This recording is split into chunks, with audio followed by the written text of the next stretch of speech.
Richard नावाचे माझे एक प्रोफेसर होते बर आणि ते आफ्रिकेतल्या खूप ठिकाणी त्यांनी काम केलेलं आहे चांगलं वाईल्ड लाईफवर. ते घरी आले पहिल्यांदा आणि ते येताना ना हातात अशा 2 बियर घेऊन आले. मला असं वाटतं की सकाळ लवकर सुरू व्हावी आणि ती स्लो असावी. भसभस भसभस भसभस जी मुंबईत होते की आता हे उठा, ते करा, हे करा, असं करा, तसं पळा, हे करा, नको, थांबा, मला कोणीही भेटू नका, माझ्याशी कोणीही बोलू नका आत्ता. मला ना कधीच बायको नको होती, मला मैत्रीण हवी होती. एक जर बायको माझ्या माथी आली असती ना तर मला बोरच झालं असतं हे आयुष्य. एकमेकांना तब्येतीवरनं, आजारांवरनं बोलणं सुरू झालं. राजकीय नेत्यांनी सुद्धा या पद्धतीने भाष्य केली. सॉफ्ट पॉलिटिक्स हरवलं आणि ते खूप अग्रेसिव्ह आणि हार्श झालं. ट्रेलर मध्ये त्या लहान तिघांचा फोटो आहे. आता त्या तिघांचे लहानपणीचे फोटो घेतलेत हे मला लॉजिक कळलं, पण तो इतका भारी एडिट आहे का AI आहे का काय आहे मला कळत नाही. तुला पोळी म्हणायला आवडतं की चपाती म्हणायला आवडतं? ज्याच्यात पुरण असतं ती पुरणपोळी, ही असते गव्हाची ती चपाती. ज्यांना पोळी म्हणायचं पोळी म्हणा, चपाती पुरणाच्या पोळीला तुम्ही उद्या मोदक म्हणालात मोदक म्हणा, काही आपली हरकत नाही.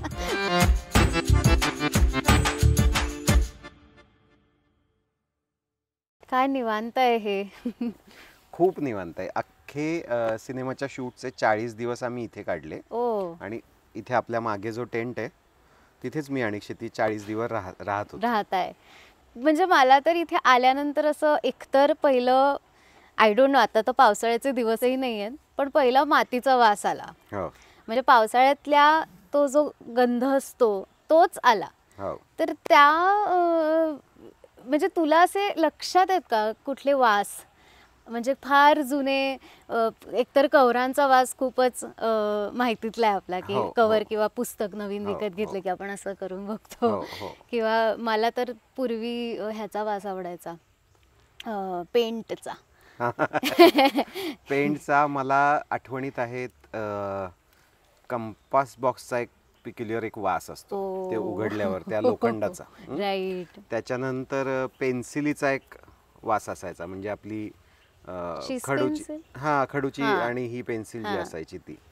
त्याच्यानंतर मला ना सकाळच्या बंबाचा धुराचा वास, गोठ्याचा वास, शेतातले वेगवेगळे वास, म्हणजे मग नदी किनारी गेल्यावर येणारा एक वास. पण तू गावामध्ये राहिलायस? मी खूप राहिलोय. म्हणजे मी आता इतकं फिरलोय, ज्याला आपण 12 गावचं पाणी प्यायला असं म्हणतात ना, ते माझ्या बाबतीत लिटरली खरं आहे. मी माझा जन्म ठाण्याचा. त्याच्यानंतर मग वडील पोलीस खात्यात असल्यामुळे मग मी गेलो पहिल्यांदा माणगाव, म्हणजे डायरेक्ट रायगड जिल्हा. मग माणगाव नंतर गेलो पोलादपूरला, मग गेलो श्रीवर्धन जवळचा म्हसाळा, मग त्याच्यानंतर गेलो कर्जतवरनं मग गेलो नागोठणे, मग खालापूर खोपोली, मग पनवेल, मग पुणे, मग शिक्षणासाठी युके नंतर कामासाठी मुंबई. अशी बऱ्याच ठिकाणी फिरून झालं. अनेक तऱ्हेची माणसं, अनेक तऱ्हेचे वास तू म्हणालीस तसं साठवलेले आहेत. सो आणि त्याच्यानंतर ना प्रत्येक सुट्टी, म्हणजे दिवाळीची सुट्टी, उन्हाळ्याची सुट्टी, कोणाचे लग्न समारंभ, मी पहिला पळायचो गावाकडे. म्हणजे आई बाबांना सोडून मी 1-2 महिने आजी सोबत राहिलोय. म्हणजे मी जे आज मला संपूर्ण स्वयंपाक येतो, तू म्हणशील ते मी बनवू शकतो. बापरे. म्हणजे वांग्याची भरलेली भाजी. तू सांग बघू, रेसिपी सांग मला वांग्याची भरलेल्या भाजीची. नाही, म्हणजे जे वाटण आपण बनवतो त्याच्यानंतर म्हणजे वांगी पण ती काटेरी पाहिजेत. म्हणजे मुंबईत ती फार बरी मिळत नाहीत. मग त्यामुळे मी जर कधी गावी आलो, आता आजही गावात आहे, सो मी आता इथनं जाताना काटेरी वांगी खरी घेऊन जाणार. म्हणजे ज्याला चव असते एक त्याची. बरं, तो देठ कापला जातो आपल्याकडे, तो देठ कापायचा नाही, कारण त्या देठात एक चव असते. म्हणजे शेवटी वांग संपल्यावर देठ सुद्धा खाता आला पाहिजे तसं. सो त्याच्यामुळे ते जे प्रॉपर वाटण करायचं, त्याच्यानंतर त्याचे, माझ्या आईचा एक मसाला आहे, म्हणजे ती दर उन्हाळ्यात एक मसाला बनवते घरी. ते सगळ्यात मोठं सिक्रेट इन्ग्रेडियंट आहे. तू काहीही बनव, त्याच्यात ते टाकलंस की तुझी चव ती बदलते, ती चांगलीच ती चांगलीच चांगलीच असते. म्हणजे कुठलेही तू आता हे तर भरली वांगी झाली, अजून तू डिफिकल्ट मला पदार्थ सांगितले ते सुद्धा मला बनवता येतात. पण त्याचं महत्वाचं कारण म्हणजे आजीकडे राहिलो मी. सो आजी अप्रतिम माझी आजी स्वयंपाक करायची. आणि म्हणजे इथपर्यंत हे तोडून आणता शेतातनं, मग ताजी कोथिंबीर, ताज्या काकड्या, भाज्या सगळ्या शेतातच पिकायच्या, फळं सगळी शेतातच पिकायची. त्यामुळे खाणंही बरं होतं आणि प्रत्येक गोष्टीचं प्रमाण, म्हणजे मग कोवळी म्हणजे काय, कोवळी कोथिंबीर म्हणजे काय, जून कोथिंबीर म्हणजे काय, मग मेथी निवडायला बसायचं, मग मेथी निवडताना किती कशी निवडायची, हे सगळं लहानपणापासून. हा, कारण आजी मला ते काम द्यायची की हे कर आता माझ्याबरोबर, हे बस. आणि तिचा स्वयंपाक सगळा मातीच्या भांड्यांवरती, चुलीवरती असायचा. सो ते तर म्हणजे मातीच्या भांड्यातलं गरम केलेलं दूध, त्याचं लावलेलं दही, त्याचं होणारं लोणी, मग त्याचं तूप, म्हणजे हे सगळं बापरे, मला आत्ता सुद्धा वास आला, सुवास आला. अशक्य. त्यामुळे या भागाकडे, ग्रामीण भागाकडे राहणं, लोकांना जवळून पाहणं, लग्नांमध्ये मग स्वतः आता ते सगळं आलं, बुफे, आणि मग इथे म्हणजे इथे सुद्धा ग्रामीण भागात आता आलं. हो, बुफे किंवा केटरर्स आले आणि मग ते वाढतात आपल्याला, मग प्लेट्स आल्या. पूर्वी तसं नव्हतं. पूर्वी पत्रावळ्या होत्या, म्हणजे फ्लॅट पत्रावळ्यांवरती जेवण वाढलं जायचं. मग ते बादलीतनंही वाढलं जायचं. ते जेवण वाढण्याचं कामही केलंय मोठ्या बहिणीच्या लग्नात. सो हे सगळं ना खूप जवळनं पाहिलंय आणि ते खूप आवडतं सुद्धा. तुझ्या आत आलंय ते, आणि मला वाटतं हा म्हणजे कुठे म्हणजे काम असेल, एक पर्सनॅलिटी, अपब्रिंगिंग असेल, या सगळ्यामध्ये ते झिरपतं ना कुठेतरी. आणि स्त्रियांचा प्रचंड इम्पॅक्ट आयुष्यावर. म्हणजे माझी आजी असेल, माझी आई अत्यंत इंडिपेंडंट बाई, आणि तिला कधी माझे वडील म्हणजे त्यांच्या वाचून तिचं काही कधी अडलं नाही. ते पोलीस खात्यात नोकरीला आहेत, दिवसभर बाहेर असायचे. तिचे तिने आनंद शोधले, तिचा तिने विरंगुळा शोधला. आमची संपूर्ण गावातली शेती ती एक हाती सांभाळते, आजही सांभाळते. आता वडिलांच्या रिटायरमेंट नंतर मग ते आता याच्यात रमू लागले, पण अदरवाईज ती करायची.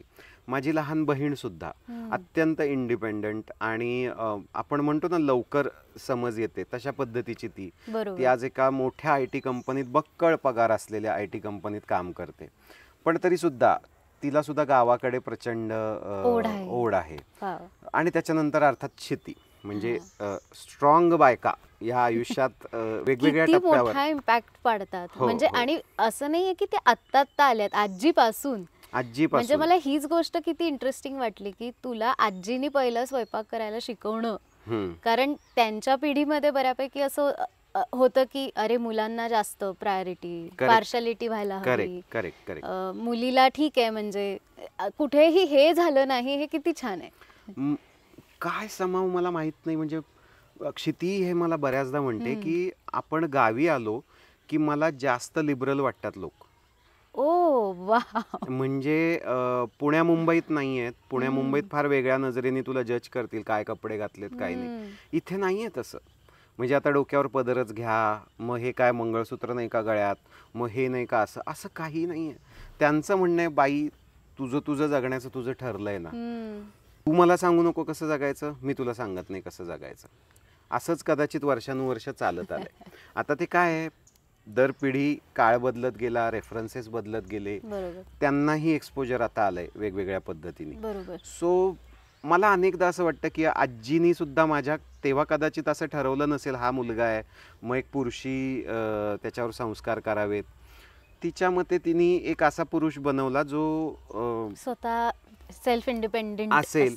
म्हणजे मी जेव्हा 2 वर्ष माझ्या शिक्षणासाठी मास्टर्ससाठी UK ला होतो, बरोबर, हा हे मध्ये राहिलं, तेही राहिलं मध्ये की एक UK ला 2 वर्ष शिक्षण झालं. सो तेव्हा सबंध सगळा स्वयंपाक यायचा. म्हणजे माझ्या बॅच मध्ये काही मैत्रिणी होत्या, त्याच्यातली एक फिलिपिनो मैत्रीण होती. हा, आणि मला आठवतंय ती माझ्याकडे सतत येऊन मला म्हणायची मेक दॅट राईस पुडिंग, म्हणजे आपली तांदळाची खीर. आणि काहीही झालं, क्रिसमस आहे, ह्या माझ्या घरी सगळे जमायचे, कारण हे सगळे हॉस्टेलला राहायचे. आणि काय माझ्या नशिबातच काहीतरी आहे गंमत. मला सुदैवानी महाराष्ट्र मंडळात मी गेलो. म्हणजे मी इथनं जे गेलो त्याच्यानंतर माझे काही मित्र होते तिथे आधीपासून, ते म्हणाले महाराष्ट्र मंडळात एक कार्यक्रम आहे तिथे ये. त्या कार्यक्रमात गेलो आणि मोहन चंडोला नावाचे एक डॉक्टर आहेत जे तिथे प्रॅक्टिस करतात, त्यांच्या समोर मी आलो आणि ते म्हणाले, मराठीत बोलू लागले, काय रे बाळा कुठला आहेस तू वगैरे. तर ते म्हणले मी अमराठी आहे परंतु माझं सगळं अपब्रिंगिंग पुणे मुंबई या ठिकाणी झालंय, तर मला उत्तम मराठी येतं. मग मी म्हणलं असं तसं, मग नाटक, एकांकिका, मग वाचन, पुस्तकं अशी बोलणी झाली. आणि ते म्हणाले इथे काय करायला आलायस? तर मी म्हणलं की मी इथे मास्टर्स करायला आलो. कशामध्ये मास्टर्स करणार आहेस? तर वाईल्ड लाईफ कॉन्झर्वेशनमध्ये करणार आहे. अरे बापरे, हा काय विषय निवडलास? पोरं सगळी इथे येऊन MBA करतात, हे करतात. मी म्हटलं नाही, मग काय वेगळं काहीतरी शिकलं पाहिजे. आपण जे रोज बघतो त्याच्यापेक्षा वेगळं. आणि मग मला तर नोकरी करायचीच नव्हती कधी. म्हणजे ह्या शिक्षणाचा उपयोग आयुष्यात काहीतरी आपल्या कॉन्ट्रीब्यूट करेल म्हणून मी शिकलो. तर तेही मला असं म्हणाले की बरं मग कुठल्या युनिव्हर्सिटीत आहेस? म्हणलं केंट युनिव्हर्सिटी आहे माझी, जी इंग्लंडच्या या भागात पडते. म्हणजे तिथून तू फेरीने फ्रान्सला जाऊ शकतेस असं. आणि ते म्हणाले की बरं मग कुठे राहणार आहेस? मी म्हटलं नाही, जरा शोधतोय, मला हॉस्टेलला नाही राहायचंय. मग कुठे राहायचंय? म्हटलं नाही, माझं असं एक घर बनवून राहायचंय. पण तुला तो कॉन्फिडन्स एवढ्या परदेशात तेव्हा होता? हो. तर मी म्हटलं की मला ते आता सवयीचं. बघ ना, लहानपणापासून बाबांच्या नोकरीमुळे दरवर्षी दर 2 वर्षांनी शाळा बदलत होत्या. तर संसार बदलायचा माहिती होता की ते टेम्पोत सामान भरायचं, नवीन घर लावायचं, तिथून पुन्हा परत. पण ते घर लावणं माहिती होतं. तर मी म्हणलं की असं आहे. तर ते मला म्हणले की माझं ना एक घर आहे कॅन्टरबरीमध्ये जे तुझ्या युनिव्हर्सिटीपासनं चालत आहे. तर मी म्हणलं हां. तर ते म्हणाले ते ना मी विकतोय रे नेमकं. तर मी म्हणलं लगेच विकणार आहात का तुम्ही? तर ते म्हणले नाही, आता तुला भेटल्यावर असं झालं की राहा तू तिथे, मी विकीन नंतर, मला काही गरज आत्ता अशी नाही आहे. कारण त्यांचा कॅन्टरबरीमध्ये बेस होता, त्यांनी शिफ्ट दुसरीकडे केला. तर ते म्हणाले की मग मी नाही विकत ते, मग तू राहा. तर एका अख्ख्या 4 BHK बंगल्यामध्ये मी एकटा राहत होतो. आणि त्यांनी माझ्याकडनं हॉस्टेलची तुझी किती फी आहे? तर मी म्हणलं साधारण 350 पाऊंड्स. मग तेवढेच दे मला दर महिन्याला, असं म्हणून मला राहू दिलं. म्हणजे माणसं कशी कुठे कशी भेटतील आणि त्यांचा काय आपल्याला उपयोग होईल. आणि मग मी ते अख्खं घर लावणं, त्या घरात माझे मित्र यायचे, माझे प्रोफेसर यायचे. म्हणजे पहिल्यांदा मला अजूनही आठवतं, रिचर्ड नावाचे माझे एक प्रोफेसर होते आणि ते आफ्रिकेतल्या खूप ठिकाणी त्यांनी काम केलेलं आहे चांगलं वाईल्ड लाईफवर. म्हणजे त्यांची उदाहरणं अशी आहेत की काय इथनं हे एक्सटेंड झालेलं आहे तर तिथे तो ॲनिमल परत आणला आणि त्याच्यावरती त्यांचं खूप काम होतं. ते घरी आले पहिल्यांदा आणि ते येताना ना हातात अशा 2 बियर घेऊन आले. तर आमचं प्रोजेक्टवर डिस्कशन होतं. मला काही कळेना की म्हणजे काय. बरं, मी आपलं सगळं अपब्रिंगिंग असं आहे ना, yes Richard sir please come वगैरे, हां माझ्या इंग्रजीत चालू आहे माझं. आणि ते आले आणि त्यांनी असं टाक उघडलं ते, हॅव इट. तर मी म्हणलं I don't drink like this, असं लाईक दिस वगैरे. तर ते म्हणाले की no you have to drink. तर मग आम्ही बियर पीत तू या कोर्सला काय करणार आहेस याच्याबद्दलचं काउन्सिलिंग झालं. तर मला असं हे सगळं काय आहे, हे विचित्र आहे काहीतरी. म्हणजे शिक्षक अशा पद्धतीने भेटतील, बोलतील असं तर कधी वाटलंच नव्हतं.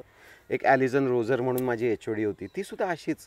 ती म्हणजे घरी यायची, मग ती म्हणायची what are you going to cook, मी असं बनवलेलं आहे. म्हणजे रॅन्डम माणसं रॅन्डम पद्धतीने माणूस म्हणून तुम्हाला व्हॅल्यू देतात आणि तुमच्याकडे ते विद्यार्थी किंवा शिक्षक म्हणून बघत नाहीत, तर ते माणूस म्हणून तुमच्याशी डील करतात. बरोबर.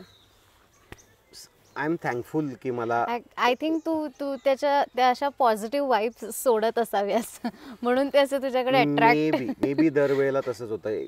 अचानक काहीतरी माणसं भेटतात, ते काहीतरी काम करून देतात आणि आपण त्या टप्प्यावर पुढे जातो. किती भारी आहे, सुंदर आहे ऍक्च्युली हे. आणि मला तर असं म्हणजे माणसं आयुष्यात अशी छान भेटली ना की असं फुलफिलिंग वाटतं. 100% माणसं आणि जागा म्हणजे जागा जशी ही स्पेस आत्ता आहे.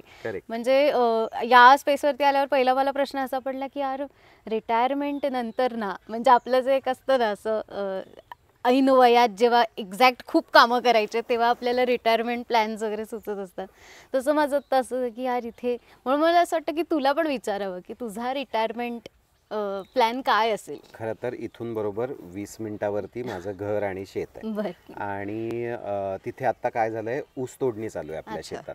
आणि खूप कामगार, खूप गाड्या आणि असं सगळं तिथे माहोल आता फार डेंजर आहे. म्हणजे त्यांचं काम चालू आहे आणि आपण त्यात जाऊन आता बसायचं, बरं त्यांना सगळ्यांना कौतुक वाटतं खूप. तर मी म्हटलं नको, त्यांचं काम चालू दे, आपण नको डिस्टर्ब करायला, म्हणून मी इथे आता आपण इथे बसून तुझा रिटायरमेंट प्लॅन तो आहे? 100% रिटायरमेंट काय, माझा तर आत्ताही बॅकअप प्लॅन तोच आहे. म्हणजे मी आयुष्यात पहिल्यांदा जेव्हा असं काम करायला लागलो आणि मग काय काय माणसं भेटत गेली या सिने किंवा मालिका क्षेत्रात, बरोबर, त्याला तू माज म्हणशील का काय म्हणशील मला माहित नाही, माज नाही म्हणता येणार त्याला ना. बॅक ऑफ द माइंड एक रियालिटी चेक किंवा क्लॅरिटी असते आपल्याला, ती मला आहे. काय होईल फार तर फार, कामं मिळणं बंद होईल, ठीक आहे, शेती करीन गावाला जाऊन, आहेच ती, आणि ते येतं आणि ते आवडतं सुद्धा आहे. सो आत्ताही मला असं होतं की कामात लाचारी नाही आली पाहिजे आपल्या. म्हणजे आता पैशासाठी हे केलं, हे जरा बंद केलं पाहिजे आपण. आपण माणसांसाठी करूया, मित्रांसाठी करूया, आपल्याला आनंद मिळतो म्हणून करूया. आणि त्यातही नाही यश आलं तर आहे मग शेती, मग काहीच प्रॉब्लेम नाही आहे, करत राहू हळूहळू.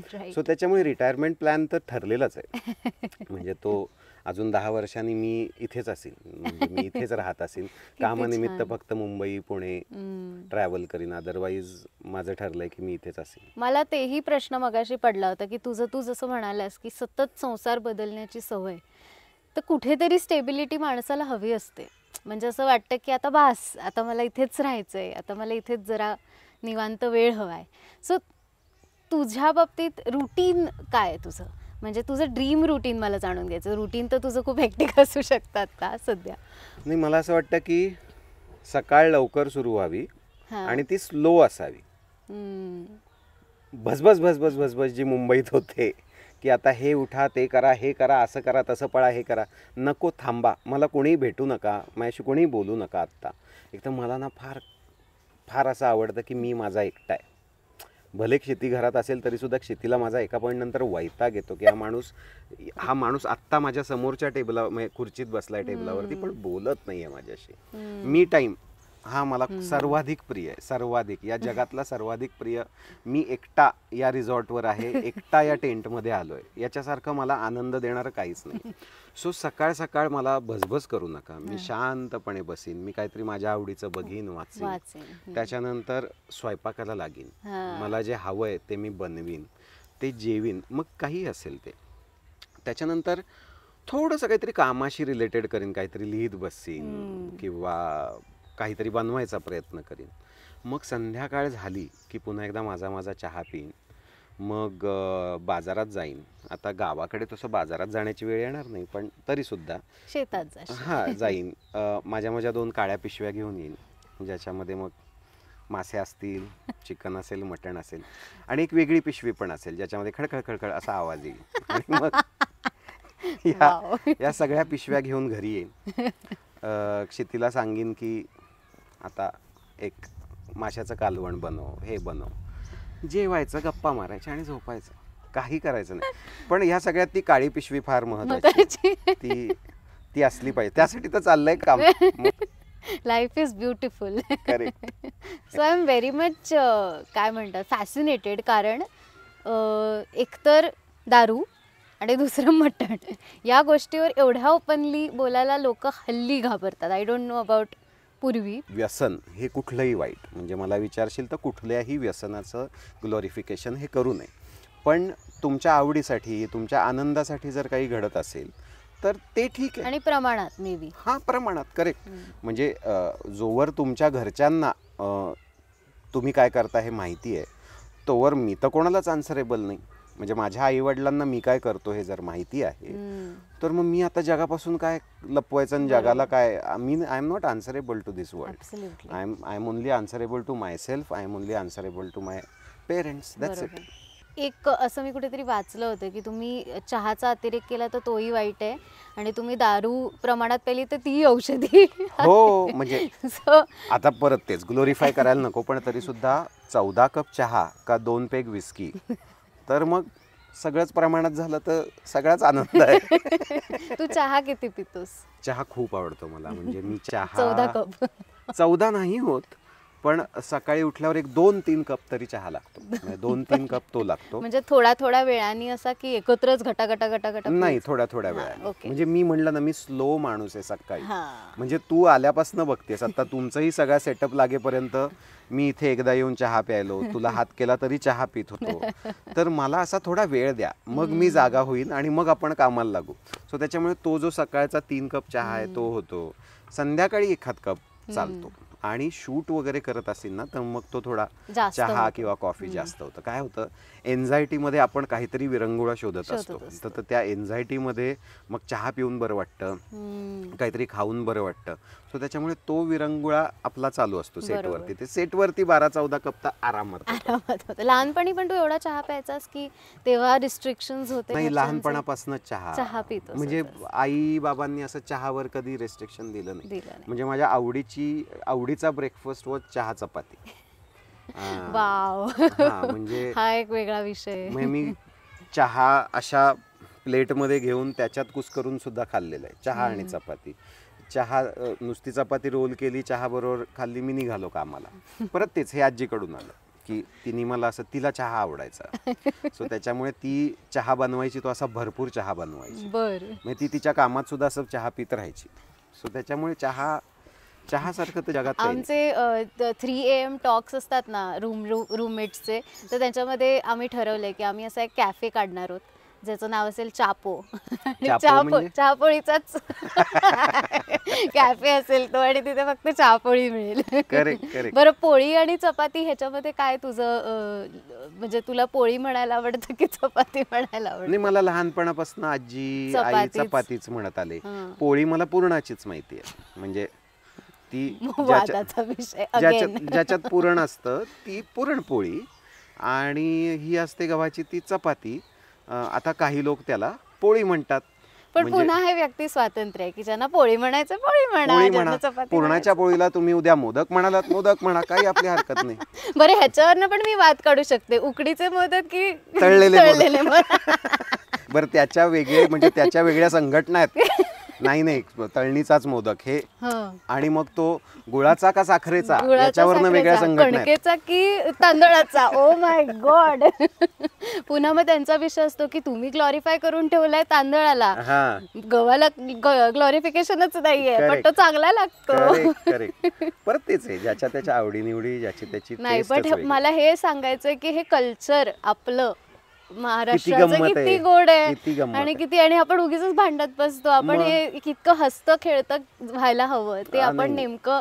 बरं, आता काल बघशील, काल एकादशी होती, तर इथल्याही सगळ्यांनी, माझी आई फोन करते अशा वेळेला, आठवणीने फोन करते, आज एकादशी आहे, आज चतुर्थी आहे. तिला माहिती आहे मी अत्यंत नॉनव्हेज लवर आहे, त्यामुळे ती सकाळीच फोन करून सांगते आज चतुर्थी आहे. एकदा मी इंग्लंडमध्ये होतो, आईचा मला फोन आला, चतुर्थी आहे आज. म्हटलं आई, इथं नाही आहे चतुर्थी, आज या इंग्लंडमध्ये. तर नाही रे, असं नाही, आपल्याला माहित आहे ना, तर मग आपण करू नये. मला माहित, तू सांगितल्यावर झालं. मला आत्ता कळलंय की चतुर्थी आहे इथे. आता इथं चंद्रोदय वगैरे मला नाही माहिती कधी होणार आहे, पण नाही, तिने जर सांगितलं ना, मी पाळतो. मग तिने जर फोन केला ना की आज असं आहे, आज दत्त जयंती, आज हे, मग नाही आपण खायचं. खाल्लं होतं ना काल, उद्याही खाऊच ना. तेवढं एक पाळायला काहीच हरकत नाही. बरोबर. आईचं महत्व किती आहे आयुष्यात? प्रचंड आहे. आईचं महत्व प्रचंड आहे. म्हणजे मी भले आईच्या चुका काढीन, आम्ही कदाचित भांडू, पण मला नाही आवडत माझ्या आईला कधीच कोणी बोललेलं. म्हणजे मी पहिला वॉरियर असेल जो समोरच्या व्यक्तीच्या आणि आईच्या मध्ये येईन. मग मी जगाचा खून करू शकतो. म्हणजे माझ्या आयुष्यातल्या सगळ्याच बायकांसाठी मी ते करू शकतो. म्हणजे आजी आता नाही, आजी गेली. मला कधी कधी खूप वाईट वाटतं, आजी हे सगळं बघायला हवी होती की एवढा इंडिपेंडंट मुलगा झाला तिचा, किंवा तो आता अशा गोष्टी करतोय, तो एक म्होरक्या असतो कोणाचा तरी, तो एक 200-250 लोकांना घेऊन काहीतरी बनवतो, हे बघायला ती राहिली नाही. पण ठीक आहे, म्हणजे जिथे कुठे असेल तिथनं बघत असेल. आई असेल, माझी बहीण असेल, शिती असेल, तुमचे तुम्ही गोंधळ घातलेत तर तुमचे तुम्ही निस्तरा. पण तरी सुद्धा मी तिथं असताना जर कोणी वाकड्यात गेलं तर मी पहिला आहे, ढाल पहिली माझी असेल. किती सुंदर. जेव्हा आता तुमच्या लग्नाला 12 वर्ष झाली आता, सो बायको, संसार, प्रेम याच्या व्याख्या तुझ्यासाठी बदलल्या आहेत का आता या 12 वर्षानंतर, की आहे तशाच आहेत, आणि काय होत्या? मेन प्रश्न हा की काय? मला ना कधीच बायको नको होती, मला मैत्रीण हवी होती. म्हणजे एक जर बायको माझ्या माथी आली असती ना तर मला बोरच झालं असतं हे आयुष्य. मग ती बायको, मग त्या बायको म्हणूनच्या अपेक्षा, मग आपण नवऱ्यासारखं वागा.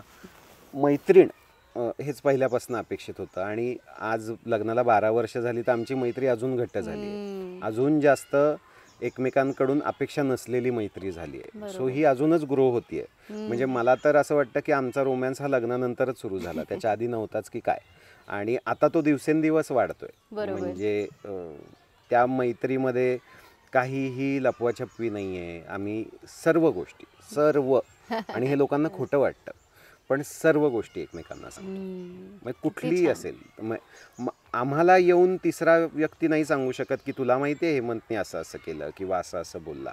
हे तिलाच कोणी सांगणार नाही आणि माझ्याकडे येऊन कोणी सांगणार नाही, कारण आम्ही सांगूनच झालेलं असतं. आम्ही खूप बोलतो एकमेकांशी प्रत्येक गोष्टीबद्दल.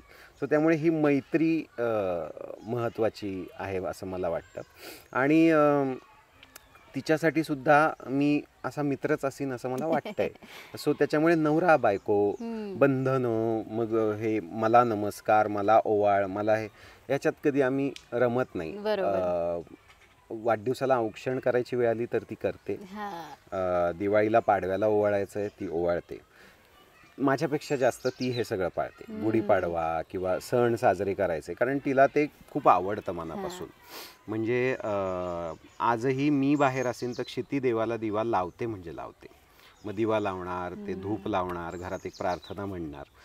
सो म्हणजे मी लग्नाआधी मला नव्हतं वाटलं की क्षितिजोग आपल्या या घरात हे सगळं करेल, पण ती ते करते, मनोभावे करते. म्हणजे काय, कदाचित ती नवस बोलणार नाही, पण देवाची प्रार्थना, त्यातनं मिळणारी पॉझिटिव्हिटी ही तिला कुठेतरी आवडली आहे. आणि मला वाटतं माणसाला जिथनं जिथनं पॉझिटिव्हिटी मिळते, तुला मेंटली इथनं बरं वाटतंय ना, मग ते काही असेल तू कर आणि पॉझिटिव्ह राहा. मग अशी सुरुवात झाली तेव्हा कसं आहेस वगैरे मी विचारणार होते, पण ते राहिलं. आणि मग असं एक प्लॅन करायचं होतं मला की फर्स्ट क्लास आहे असं एक मला साधारण लेम काहीतरी सुचत होतं, म्हणजे झालं नाही. By the way, first class Dabhade वरती मी येते. त्याच्यामध्ये मला प्रश्न हा पडला की ट्रेलरमध्ये त्या लहान तिघांचा फोटो आहे. आता त्या तिघांचे लहानपणीचे फोटो घेतलेत हे मला लॉजिक कळलं, पण तो इतका भारी एडिट आहे का AI आहे का काय मला कळत नाही. AI आहे का? तो इतका मस्त, म्हणजे खरंच हे लहानपणीचे भावंड आहेत की काय असं वाटलं. आम्ही ना एक प्रयत्न केला, VFX ला टाकलं ते, यांचे लहानपणीचे फोटो जमवले, मग ते आपल्याला कसं मॉर्फ करता येईल हे करता येईल, कारण ह्या तिघांचा एकत्र तर शक्य नाही. एक्झॅक्टली. पण मग AI टेक्नॉलॉजी असल्यामुळे मग त्याला आपण जे ब्रीफ करू की बोटीत बसलेले तिघे या वयातले, असे असे कपडे घातलेले, आणि मग त्यांनी काही ऑप्शन्स दिले आणि मग त्यातला हा सर्वोत्तम ऑप्शन वापरता आला. आणि फार मला असं वाटतं की ते आवडू शकतं, कारण आपल्याला प्रत्येकालाच आपल्या लहानपणीचे फोटोज खूप आवडतात आणि त्या आठवणींमध्ये रमायला खूप आवडतं. का मोठे झालो असं सुद्धा अनेकदा वाटतं. सो त्याच्यामुळे ते रिक्रिएट करण्यासाठी किंवा तो नॉस्टॅल्जिया रिक्रिएट करण्यासाठी त्या फोटोचा वापर झाला. आणि तो जो फोटो आहे आपल्या चित्रपटात, एक प्रसंग आहे जिथं संपूर्ण फॅमिली मिळून बसून प्रोजेक्टरवरती त्यांच्या आयुष्यातले फोटोज बघतायत. कारण ही जी नवी नवरी आहे आणि ती या घरात आली आहे, तर तिला त्या फॅमिलीचं इंट्रोडक्शन व्हावं हा उद्देश असल्यामुळे तो तसा एक प्रसंग आहे, आणि त्याभोवतीच आपला हा टीजर सुद्धा कापला गेला. बरोबर. खतरनाक दिसतंय ते. तू आता लहानपणीचा उल्लेख केलास. आय एम शुअर की खूप गोष्टी असतात ना की ज्या आपल्याला आठवतात लहानपणी, यार हे व्हायचं माझ्या बाबतीत जे आता नाही होत. तसं तुझं काही आत्ता पटकन असं आठवतंय का की मिस करतोस तू एखादी गोष्ट लहानपणीची? ह्या सगळ्या कामाच्या व्यापामुळे आणि याच्यामुळे ना सुट्टीला गावी येता येत नाही. म्हणजे आताची सुट्टी ही 2 दिवसाचीच झाली फक्त. म्हणजे आज आलो, सकाळी दिवसभर काहीतरी थांबलो, घरच्यांबरोबर गप्पा मारल्या, रात्री खाणंपिणं झालं, झोपलो, आणि दुसऱ्या दिवशी पुन्हा उठून मुंबई. सो हे मी खूप मिस करतो. स्पीड, मी म्हणलं ना स्पीड मला थोडासा नाही आवडत आहे आयुष्याचा. स्पीड स्लो झाला पाहिजे, जरा आपल्या पेसनी सगळं घडलं पाहिजे. हो, म्हणजे माझी आई मला आठवणी सांगते तिच्या गावाकडच्या, तर ती असंच सांगते की मे महिना लागला की सुट्टी लागली की दुसऱ्या दिवशी एसटी मध्ये बसायचं हे ठरलेलं, आणि मग महिना आणि मला इमॅजिन नाही होत, कारण अनफॉर्च्युनेटलीच मी म्हणेन की मुंबईत माझं बालपण आणि सगळं माझी वाढच मुंबईत झाल्यामुळे मला तो गावाकडचा टच नाही माहिती. त्यामुळे मग ह्याला घाबर त्याला घाबर ती भीती तिथून येते की त्याचं एक्सप्लोरच नाही झालंय फार. हा, त्याच्यासोबत जगणंच नाही ना झालं. नाही म्हणजे झालं. आता सपोज भुंगा आला तर तो काय करू शकेल? आपल्याला लहानपणी कोणी भुंगा कानात जातो, भुंगा कानात जातो, तर ते एक्झॅक्टली. कानात जातो हे सुद्धा का सांगितलं? तर ती छोटी पोरं काहीतरी किडे किडे करतात करतात ना, त्याच्याबरोबर. सो त्याच्यामुळे ते न करता स्टे अवे, हे चांगल्या पद्धतीने सांगण्याची ती पद्धत म्हणजे आहे इट की तो इज कानात. जस्ट दॅट की बुवाजी येणं हा, तशा पद्धतीचं म्हणजे आहे ते. काय, फॉर एक्झाम्पल पाल, झुरळं, अनेक अजून बग्स आहेत. मला असं वाटतं की ते त्यांचं जगतायत, त्यांना जगू द्या, त्यांना मारू नका unless they are bothering you. आपल्याकडे हे जाम आहे, पेपरचा असा हे घ्यायचा आणि खटाक्कन ते मारलं, हे मारलं, जाऊ दे की त्याचं ते जाते, काय करायचं आपल्याला. पण ते काय आहे, ते मे बी मला तसं वाटू शकतं, कारण मी ते खूप त्यात राहिलोय. तू त्याच्यात कदाचित राहिलेली नसल्यामुळे तुला असं होऊ शकतं की अरे असं काय, अरे इकडे किडा फिरतोय यार, बघा त्याला वगैरे. कारण खूप मिसकन्सेप्शन असं एक असतं की भीतो म्हणजे मारू नाही. माझं असं असतं की म्हणजे आत्ताच तो एक कुत्रा आला होता माझ्या मागे आणि मी खूप घाबरले. तर सगळ्यांचं असं झालं की तुझ्या हातात बंदूक दिली, तू गोळ्या मारशी. म्हटलं त्याला नाही, मी स्वतःला गोळ्या मारीन, एवढी मी घाबरते. सो इट्स नॉट दॅट की मला खूप आवडतात प्राणी, पण दुरून असं आहे. सो मला खूप आवडेल जर का मी त्यांना हात लावू शकले, माझ्या भीतीवरती मी ओव्हरकम करू शकले, पण समोर अजून तरी ते झालेलं पण तू नाही. कर, मला असं वाटतं करायला पाहिजे, कारण मग काही लिमिटेशन राहणार नाही. मग कुठे जायला, कुठे राहायला काही तुला हे वाटणार नाही. म्हणजे मी मोकळेपणाने वावरू शकेन. भीती ही ओव्हरकम केली की ती राहतच नाही, म्हणजे तेच आहे ते. So, भीती घालव पहिले. मला वाटतं मी मास्टर क्लास जॉईन करते तुझ्याकडे. किती कॉन्फिडेंटली बोलतेय मी, जसं काय तुझ्याकडे खूप वेळ. एनिवे, तू तुझी राजकीय मतं कशी बनवतोस? म्हणजे लेट मी एक्सप्लेन, मी हा प्रश्न का विचारते. सो पूर्वी कसं असायचं की आपण कुठलंही मत जेव्हा आपण बनवायचो तेव्हा आपण रेफरन्स पॉईंट आपले काय असायचे, ते न्यूजपेपर किंवा पुस्तक एखादं, आणि मग आपल्याला कळायचं की ओके ही बाजू ह्यांची आहे, मग ही बाजू पण मला वाचून बघितली पाहिजे, तर मग मी ह्या बाजूवर विश्वास ठेवायचा की ह्या बाजूवर, हे ठरवीन. माझं मी ठरवीन. हा, आता झालंय असं की मीम कल्चर आलंय.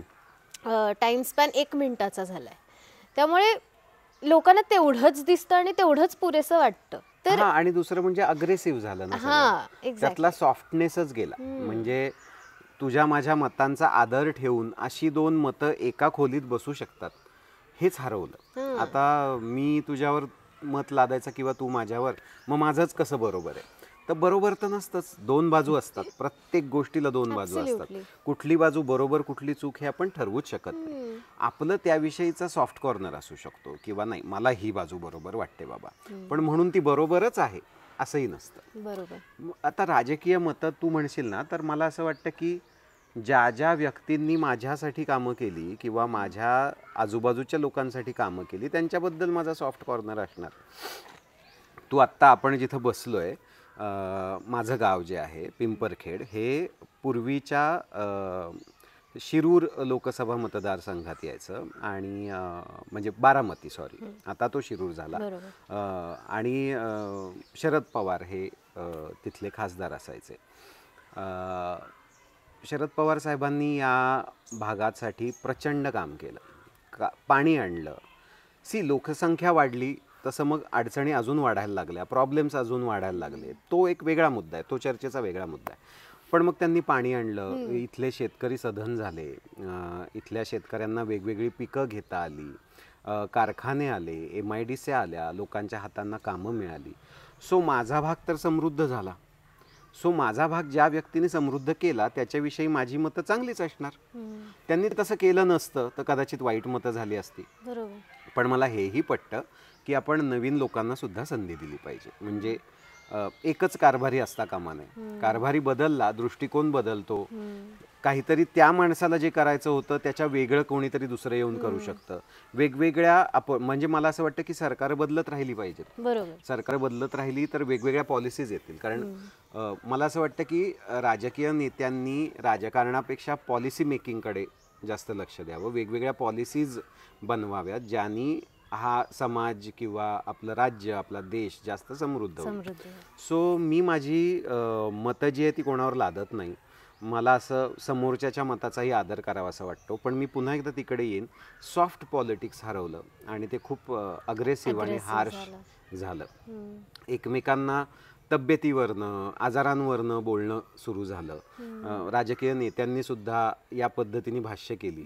तर मला असं वाटतं की हे थोडंसं अवॉइड व्हायला पाहिजे. महाराष्ट्र हा ऑलवेज सुसंस्कृत समाज म्हणून आपल्यासमोर आलेला पाहिजे. आजकालची मुलं सुद्धा मीम्स, कोणाचंही कसंही मीम्स बनवतील. मग महाराष्ट्राचे मुख्यमंत्री देवेंद्र फडणवीस यांची काही मीम्स बघायला मिळतात. तर मला असं होतं की एक रिस्पेक्ट, महाराष्ट्राच्या आपला मुख्यमंत्री येतो आणि आपली मतं आपल्या बाजूला. पण तो महाराष्ट्राचा चेहरा आहे, तो महाराष्ट्राचा मुख्यमंत्री आहे आपल्या. तर महाराष्ट्राच्या मुख्यमंत्र्याला तुम्ही हिणवू शकत नाही. ते एक संविधानिक पद आहे. म्हणजे माननीय नरेंद्र मोदींबद्दल सुद्धा तुम्ही घाणेरडी मीम्स बनवली नाही पाहिजेत. मनमोहन सिंगांबद्दल सुद्धा तुम्ही नाही बनवली पाहिजेत. म्हणजे मला अजूनही आठवतं असं काहीतरी सिंघमचं एक त्यांचं मीम आलं होतं आणि ते खूप हिणवणारं होतं त्यांना. त्या माणसाने काय पॉलिसीज आणल्या, त्यांनी या देशात काय आर्थिक क्रांती आणली, हे गेलं त्या व्हॉट्सॲप आणि सोशल मीडियाच्या जगात. ते हरवून राहिलं सगळं. त्याविषयी तुम्हाला काहीही ज्ञान नाही. पण तुम्ही त्या मीमला लाईक करता आणि ते फॉरवर्ड करता. त्या व्यक्तीचं मागचं काम तुम्ही बघतच नाही. म्हणजे देवेंद्र फडणवीस असो, मी सर्व पक्षीय लोकांबद्दल बोलतोय, त्यांचं काही ना काहीतरी कॉन्ट्रीब्युशन आहे. कुठे ना कुठे त्यांनी काहीतरी एक चांगली पॉलिसी आणली ज्यामुळे तिथल्या लोकांना काहीतरी चांगल्या पद्धतीचा फायदा झाला. आता पुन्हा एक राजकीय भूमिका आपण घेऊ शकत नाही. म्हणजे मला असं वाटतं की काही चूक किंवा काही बरोबर असतं, पण माझा तो मूळ हे नाही आहे ना. मला काय उद्या राजकारणात जायचं नाहीये, त्यामुळे मी एक झेंडा घ्यावा असं मला वाटत नाही. माझे झेंडे बदलू शकतात. माझे झेंडे याच्यामुळे बदलू शकतात की व्यक्तीनुसार ते बदलत जातं. ते खूप व्यक्तिसापेक्ष आहे. बरोबर. पक्षापेक्षाही किंवा विचारांशी आहे. म्हणजे मला तो विचार आवडतो, हे महत्वाचं आहे. म्हणजे मी थोडासा सॉफ्ट विचारांचा माणूस आहे. जगा आणि जगू द्या या विचारांचा माणूस आहे. त्यामुळे मला असं वाटतं की जोवर तुम्ही एकमेकांच्या बाउंड्रीज क्रॉस करत नाही तोवर सगळं छान. कुठेतरी मला असं वाटतं की हल्ली ना एकतर ते लेफ्ट आणि राईट हे जे कॉन्सेप्ट्स आहेत ते या आयडिओलॉजीज एकतर लोक समजून घेत नाहीत. मला अजून समजलेलीच नाहीये. मी समजून घेण्याचा प्रयत्न करते. तर खूप असं हे दाखवलं जातं की नाही तू लेफ्ट हो किंवा राईट हो. म्हणजे तू राईट असशील तर you can be left. But then why not hand in hand. Exactly. So मला हाच प्रश्न तुला विचारायचा आहे की एकतर हे डिफर कसं करतं आणि दुसरं म्हणजे डिफर झाल्यानंतर मधली भूमिका घेणं वाईट आहे का? अजिबात नाही. भूमिका मधली घेणं वाईट मला वाटतच नाही. मला असं वाटतं की लेफ्ट विचार हा त्याच्या पद्धतीने काही प्रमाणात काही अंशी योग्य असेल. राईट विचार हा काही प्रमाणात त्याच्या पद्धतीने योग्य असेल. ते हँड इन हँड जाणं महत्वाचं आहे. म्हणजे वर्षानुवर्ष आपल्या समाजामध्ये वेगवेगळ्या पद्धतीच्या दुह्या सततच बघायला आपल्याला मिळाल्या. पण मला असं वाटतं की ते जोवर एकत्र येऊन या समाजासाठी काहीतरी चांगलं करत नाहीत तोवर मग तो डिवाइड राहणार. आणि डिवाइड अँड रूल हे तर आपल्या देशाला चुकलेलं नाहीये. सो मला असं वाटतं की डिवाइड कमी झाला पाहिजे. वैचारिक बैठक वाढली पाहिजे. लोकांनी एकमेकांशी बसून बोललं पाहिजे, समजावलं पाहिजे. माझं मत असं का आहे, तुझं मत असं का आहे, चर्चा करूया. ओके, दोघांचं मिळून एक हे मत आहे, मग दोघं मिळून त्याच्यासाठी काय करता येईल ते करूया. हे संपलंय. आजच्या काळात हे संपलेलं आहे. एक सरळ सरळ एक असा झेंडा, मग त्या तिथली माणसं चुकली तरी सुद्धा मग ते चुकीचं आहे असं आपण म्हणत नाही. ते म्हणायचंही लोड की ते चुकीचं आहे तर चुकीचं नाही म्हणत, बरोबरला बरोबर नाही म्हणत. आणि बरोबरला बरोबर म्हणलंच पाहिजे. अतिशय चांगले डिसिजन्स जेव्हा मला माझी वैचारिक बैठक किंवा माझे राजकीय विचार ज्या बाजूचे नाहीत त्यांनी जर चांगल्या गोष्टी केल्या तर मी अप्रिशिएट सुद्धा करतो आणि केलं सुद्धा पाहिजे. आणि माझे विचार ज्यांच्या जवळपास जातात ते चुकले तर ते चुकले हेही म्हणलं पाहिजे. म्हणजे हाच तर अधिकार तुम्हाला संविधानाने दिला की तुमचं जे काही मत असेल ते व्यक्त करा. मग समोरच्याचं मत चुकीचं असेलच असं आपण गृहीत का धरा. बरोबर. तुला लेफ्टिस्ट म्हणून असं कोणी संबोधलंय का? बऱ्याचदा संबोधलंय. म्हणजे हा लेफ्ट विचारांचा आहे. तर मी एकतर राईट आहे, मी उजव्या हाताने जेवतो, त्यामुळे मला लेफ्ट राईट वगैरे काही कळत नाही. मला बाबा एक आपलं काहीतरी म्हणायचं असतं ते मी म्हणतो. आता ते लेफ्ट आहे का राईट आहे ते तुमचं तुम्ही बघा, ते राईट आहे का रॉंग आहे तुम्ही भांडत बसा, मला त्याच्याशी काही देणं मला माझं मत. आणि मला सर्व मतं प्रिय आहेत, सगळ्यांची सर्व मतं प्रिय आहेत. जेव्हा ते या समाजाच्या डेव्हलपमेंटसाठी आहे, या देशाच्या राज्याच्या डेव्हलपमेंटसाठी, मग ती सगळी मतं राईट रॉंग त्याच्यात लेफ्ट मधलं सेंटर काही मला ते जमत नाही. आता हे सिनेमा हे माध्यम इतकं प्रभावी आहे, मग तुला एखादा राजकारणाविषयी चित्रपट काढावा असं का नाही वाटत आहे? तुला असं वाटतं का की घरी तेच बाहेर तेच असं असावं?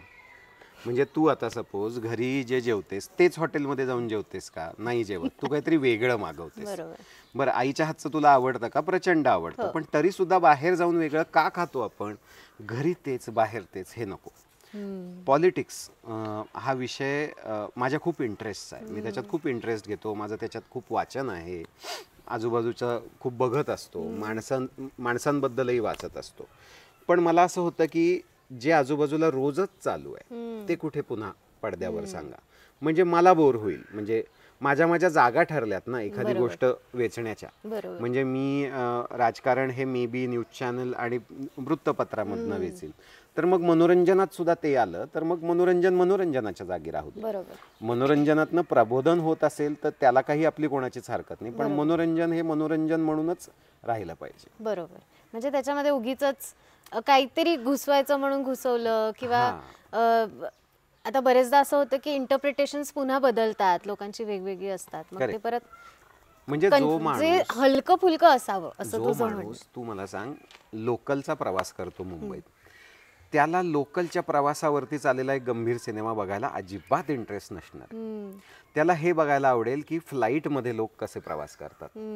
जिथं तुम्हाला फर्स्ट क्लासचं तिकीट जर दिलं तर तुम्ही तुमचे बसलाय, तुम्ही एक बटन दाबता, काहीतरी येतं, तुम्ही ॲम्बिशन किंवा लार्जर दॅन लाईफ काहीतरी पाहू इच्छिता.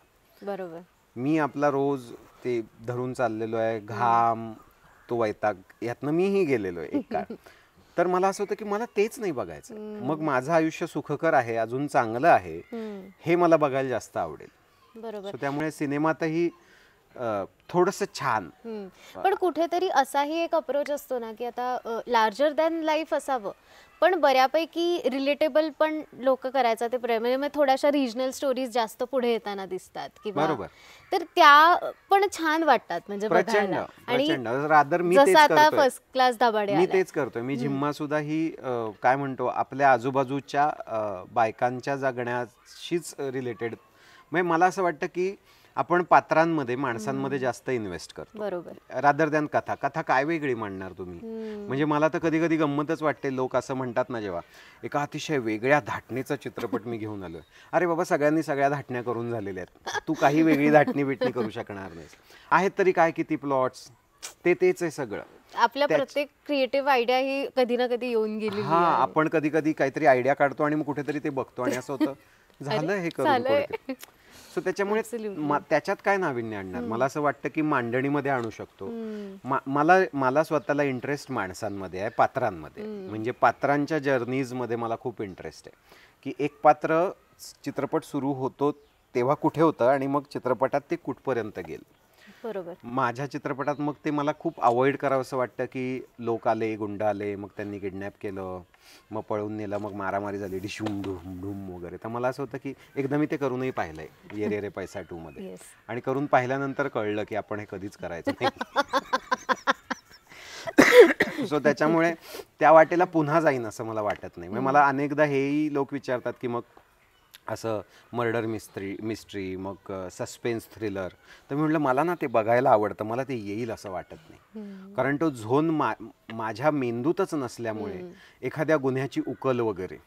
तर माझा पहिला होतो अरे अरे अरे मारलं रे तिला, का मारला असेल त्याने, तो कोयता कुठनं उचलला असेल वगैरे, हे माझा विचारच मला येतच नाही, तर मी ते मांडू कसं. बरोबर आहे. क्षिती मात्र खूप बघत असते हे, म्हणजे क्राईम स्टोरीज. आणि हे कधी कधी मला म्हणजे तुमच्यापर्यंत अशी काही बातमी आली तर मग त्याला जबाबदार तीच असेल. वाव, क्रेझी आहे. तुझ्या आयुष्यात एक फॅमिली सोडली तर अशी 3 माणसं सांग मला की जी तुझ्यासाठी प्रेरणादायी किंवा जी खूप जवळची अशी आहे. खूप माणसं आहेत. माझा एक मित्र आहे ऋषिकेश लोणकर. तो युकेला स्थायिक आहे आता आणि तो तिकडेच राहतो.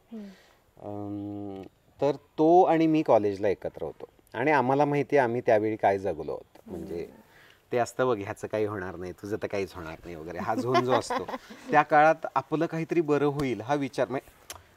तेव्हा काय काय वाटत असतं, आपण हे होऊ, आपण ते होऊ, पण काळ जातो तसं आपण काहीतरी वेगळे होत जातो. तो मुलगा आज तिथं राहतो, म्हणजे त्यांनी आता परत अजून एक खूप मोठं घर घेतलं. आता एवढं मोठं घर घेतलंय की असे 20-25 लोक भारतातनं जाऊन तिथे राहू शकतात.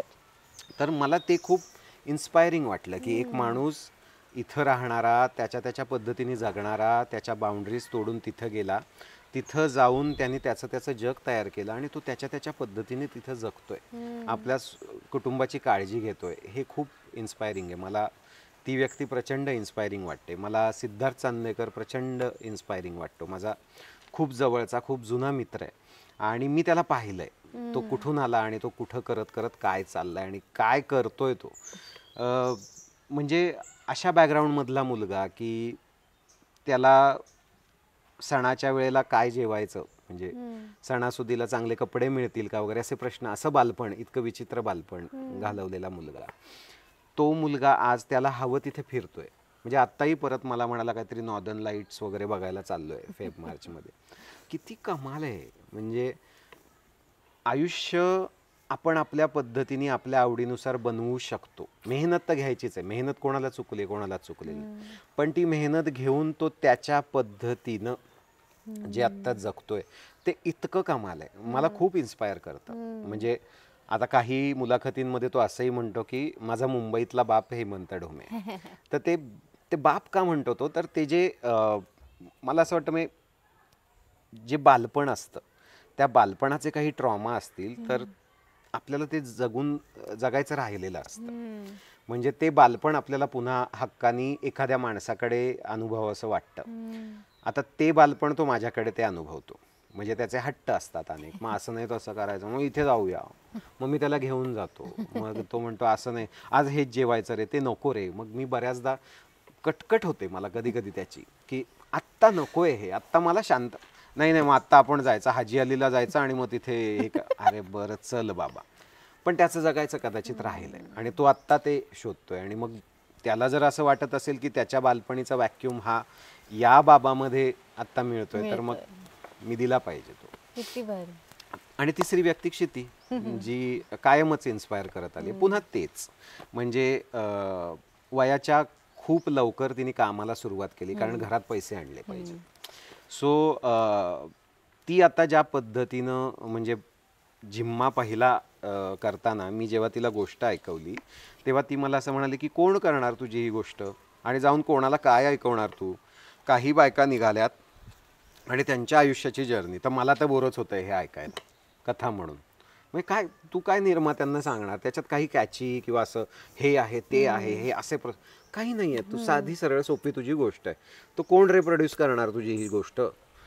तर मी म्हटलं हो यार, मला असं वाटतंय, म्हणजे काय रंजकपणे सांगताय बरं, मला ते सांगता येत नाही असं. आणि मग ते हे होईल आणि मग असं होतं आणि मग मला ते तसं मी अतिशय साधेपणाने सांगतो की मग एक निर्मला कोंडे पाटील नावाची बाई आहे जी साताऱ्यासारख्या शहरातून आलेली आहे आणि तिची पॉलिटिकल बॅकग्राऊंड आहे आणि ती मंदिरं सोडून कुठे कधी फिरलीच नाही. तर ती जर इंग्लंडला गेली तर तिच्या जगण्यात काय बदल होतील, एवढीच माझी गोष्ट आहे.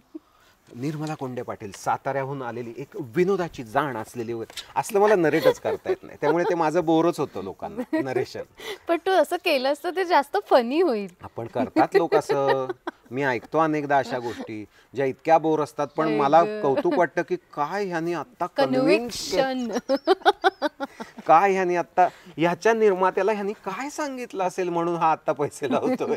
इट इज लाईक खूप भारी कपडे घातले की तुमच्यात आपोआप एक कॉन्फिडन्स हा तसंच आहे ते. सो तेव्हा मला क्षिती असं म्हणाली की सगळं सोड, आपण करूया हे प्रोड्यूस, म्हणजे आपण आपल्याकडे असलेले सर्व पैसे लावू. तर मी तिला म्हणलं बघ बाई, हा सिनेमा हा धंदा फार अवघड आहे, गेले तर गेले मग ते पैसे, मग पुन्हा शून्यापासून सुरुवात करावी लागेल. तर ती म्हणाली ओके, पण मग आपल्यासाठी करतोय ना आपण, म्हणजे आपल्या कामासाठी आपल्या सिनेमासाठी करतोय तर करून बघूया. ते केलं, सुदैवाने त्याला यश मिळालं. पण क्षितीच्या बाबतीत मला ते खूप वाटतं, ती खूप निर्भीड आहे. तिला जे हवं ते तिला करायचं आहे, तिची मतं आहेत, ती कोणासाठी ती कधीच बदलणार नाही, म्हणजे स्वतःच्या आईबापासाठी नाही, स्वतःच्या नवऱ्यासाठी नाही. आणि असं जगणं, असं असणंही किती इन्स्पायरिंग आहे की मला हवं तसं मी जगू शकते.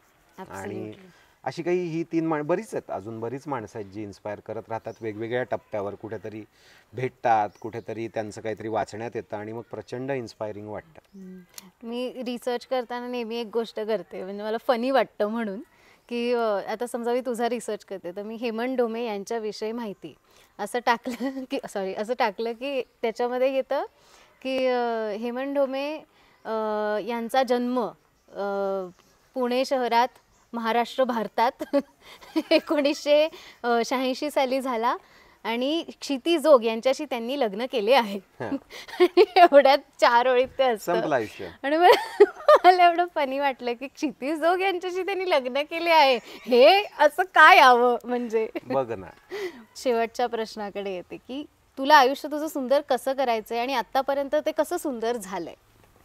खूपच सुंदर झालं. म्हणजे आत्तापर्यंत जे जे काही झालं, आत्तापर्यंत जी माणसं भेटली, काही माणसं सोडूनही गेली या वाटेत, म्हणजे वेगळे विचार झाले, तेही सुंदर झालं. म्हणजे बाबा आपलं नाही जमत आहे, आपलं नाही पटत आहे, तू तुझ्या वाटेने चाल, मी माझ्या वाटेने चालतो. बरं, त्यातनं खूप शिकायलाही मिळालं. म्हणून काय ती माणसं माझ्या आयुष्यातनं मला इरेज करायची आहेत असंही नाही, तीही ठेवायची आहेत, कारण त्यांनीही त्यावेळी काहीतरी शिकवलेलं आहे. सो त्याच्यामुळे मला असं वाटतं की माझं आयुष्य सुंदर तेव्हाच होईल जेव्हा खूप सारी माणसं आणि त्यांच्या आठवणींचा साठा माझ्याकडे असेल, खूप सारी माणसं माझ्या आयुष्यात असतील. जरी मला एकट्याने खूप राहायला आवडत असलं तरी सुद्धा मला माणसं आवडतात. म्हणजे माय लाईफ विल बी ब्युटिफुल जेव्हा मी लोकांना हॅपीनेस देतो.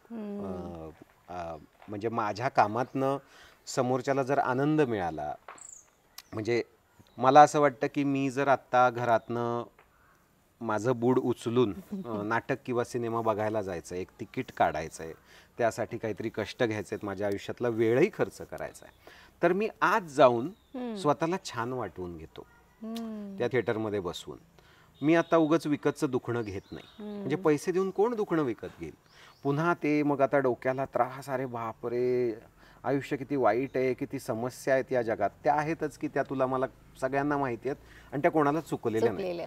पण ॲटलिस्ट घटकाभरचं मनोरंजन जे म्हणतो तर ते तरी प्युअर मनोरंजन असू दे आणि त्याच्यामध्ये खूप छान वाटू दे. सो माझं आयुष्य जे काही असेल, जसं काही असेल इथून पुढचं, त्याच्यात मी एक नक्की करीन की खूप माणसं जोडीन, लोकांना आनंद देईन आणि माझं आणि पर्यायाने त्यांचं सुद्धा लाईफ ब्युटिफुल करण्याचा प्रयत्न करेन. किती सुंदर, खूप छान. लाईफ इज ब्युटिफुल आणि life is first class. Life is first class. या नोटवर आपण थांबतोय. तुझी एखादी कविता आहे का की जी तू म्हणू शकतोस? कारण मला तो आत्ता तो असा म्हणजे तेव्हा तर तू खोटं खोटं कविता करत होता क्षणभर विश्रांतीमध्ये, आणि त्या सगळ्या कविता मीच लिहिल्या होत्या. मला कविता फक्त यमकात लिहिता येतात, मला बाकी अर्थ काही त्याचा येत नाही. म्हणजे मला छान वाक्यरचना करता येते पण कविता मला जमत नाही.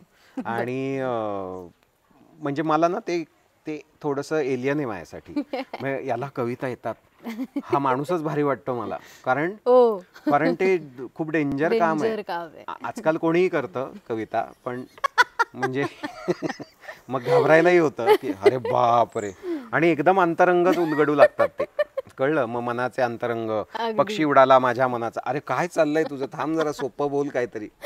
म्हणजे नाधोन सारख्या कविता किंवा बहिणाबाईं सारख्या कविता कर, शांत हो जरा, नको अंतरंग मनाचे उलगडू सथा. अलंकार. सो कविता तर काही येत नाही, पण बोलण्यातनं खूप छान. इनफॅक्ट बोलण्यात ना इतकं छान छान तू आम्हाला सांगितलंयस, आम्हाला खूप आमचा दिवस ब्युटिफुल केलायस तू आज खऱ्या अर्थाने, आणि खूप मजा आली. आपण जिथे बसलोय ते सगळं इतकं सुंदर आहे, म्हणजे आम्हाला असं झालंय की इथे एक दिवस राहूया का, आपण पडी टाकूया का, असं झालंय आम्हाला. नाही, आणि मी तुला सांगू का अगदी थोडक्यात, म्हणजे आता आपण गप्पा मारण्याचं कारण माझा आगामी सिनेमा फर्स्ट क्लास दाभाडे, पण मला खूप आवडतं गप्पा मारायला अशा पद्धतीच्या वेगळ्या धाटणीच्या. म्हणजे प्रेक्षकांना सुद्धा बघताना कदाचित आनंद आला असेल, कारण सिनेमाविषयी, पात्ररचनेविषयी, मग त्या कथेचा शोध, मग आम्ही कसा मेहनतीने चित्रपट बनवला, आणि मग पात्रांचे अंतरंग उलगडूया, ह्या सगळ्यात ना प्रेक्षकांनाही इंटरेस्ट असतो. प्रेक्षकांना टीजर, ट्रेलर, गाणी बघून सिनेमा कळतच असतो, त्यांच्यापर्यंत पोहोचतच असतो. पण कदाचित प्रेक्षकांना त्या माणसामध्ये जास्त इंटरेस्ट असेल. तो माणूस तू आज उलगडायला थोडीशी मदत केलीस. एक माणूस काय अख्ख्या मुलाखतीत उलगडू शकत नाही, पण तरी सुद्धा खूप खूप मजा आली. आणि पुन्हा एकदा फर्स्ट क्लास दाभाडे हा चित्रपट 24 जानेवारीला रिलीज होतोय, तर तो सगळ्यांनी जाऊन बघावा अशी नम्र आणि कळकळीची विनंती.